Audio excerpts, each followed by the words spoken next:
Hello and welcome back to Kim Reads as we continue with the story of my life. Chapter 6, Comprehension of Love. The key to language was now at my disposal and I was eager to use it. Children capable of hearing can do this with nominal effort, catching the words emitted from the lips of others easily. But a deaf child must trap these words in a slow and painful process. But the end result is wonderful irrespective of the process. Slowly after naming an object, we progress step by step until we cover the considerable distance between our first stuttered syllable to the language of Shakespeare. Initially, when my teacher introduced me to a new thing, I asked a few questions. The ability to graph was weak and my vocabulary was inadequate. But as my knowledge expanded and I picked up more and more words, my inquisitiveness increased. I would return to the same subject repeatedly, hungry for more information. Sometimes a new word revived an image that had existed in my brain thanks to some prior experience. I recall the morning I inquired what the word love meant. Just before I'd picked up many words. I had discovered a few violets in the garden, picked them, and brought them to Miss Sullivan. She tried to kiss me, but at the time I did not like to be kissed by anyone except my mother. So Miss Sullivan gently put her hand around me and spelled into my hand, "I love Helen." "Is love?" I asked. "It is here," she said, pointing to her heart, and she drew me closer. I was conscious of a heartbeat for the very first time. Her words were confusing then, as I did not comprehend anything unless I touched it. I smelled the violets, and then I asked a question, half in signs and half in words, that went, "Is love the sweetness of flowers?" "No," Miss Sullivan replied. "Is this love?" I asked, pointing to the direction of the sun from where the heat descended upon us. I was convinced that the sun was the most beautiful thing on earth, as its heat made things grow. I was naturally disappointed and confused when Miss Sullivan shook her head in the negative. It was strange, I thought, that my teacher was unable to show me what love was.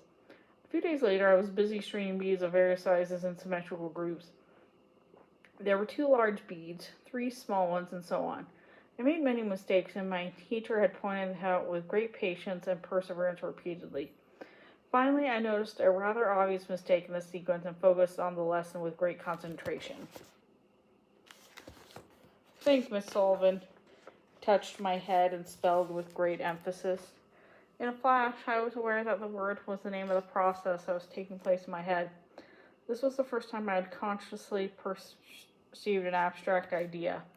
I was still for a long time, not thinking of the beads that lay on my lap, but trying to discover the meaning of love in lieu of this new idea. The sun had been obscured by clouds all day, and there had been some intermediate showers. And then the sun showed in its resplendent southern splendor suddenly. "Is this not love?" I asked Miss Sullivan. "Love is something like the clouds that existed in the sky before the sun came out," she explained. Then she explained in simpler words, "Unlike the rain, in which you can feel, the clouds cannot be touched. You realize how happy the flowers and the earth are to quench their thirst after a hot day because of the rain. Just like the clouds, you cannot touch love either, but the sweetness that it shares with everything can be felt. Without love, you would not be happy." The beautiful truth dawned on me at last. I realized that there were invisible lines that existed between my and the spirit of others, thereby connecting them. Ever since Miss Sullivan had started educating me, she had ensured that she spoke to me just as she spoke to any other child. The noticeable difference was that the words in my hand instead of speaking to them.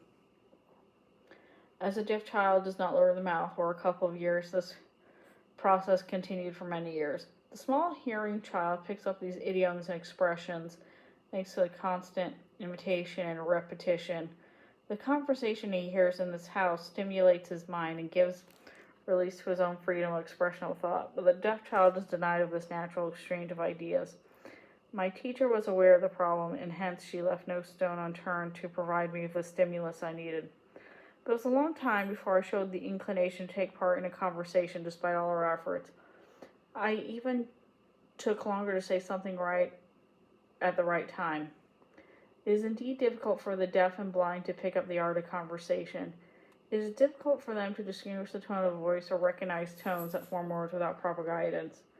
They were without the advantage of watching the expression on the speaker's face. And as I say, a look is often the very soul of the speech. And that's the end of that chapter. See you later.